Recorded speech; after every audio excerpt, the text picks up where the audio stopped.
Le but du baptême de Jean était le repentir.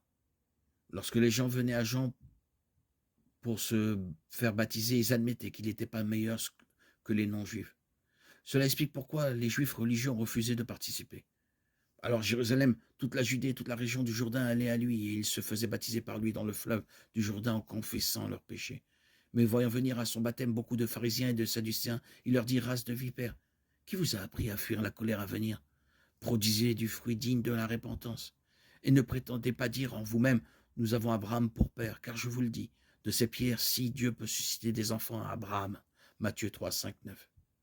Bien que le baptême de Jean ne soit pas identique au baptême chrétien, il en fournit le contexte.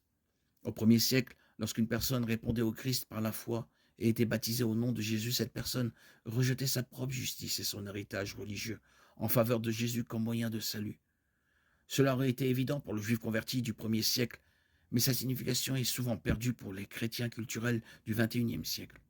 Au premier siècle, le baptême était l'étape finale de l'identification au Christ et à l'Église, et exposait donc l'individu à la persécution. Avant d'être baptisé, l'individu pouvait simplement être curieux ou même soutenir l'Église d'une certaine manière, mais il n'était pas considéré comme un véritable chrétien.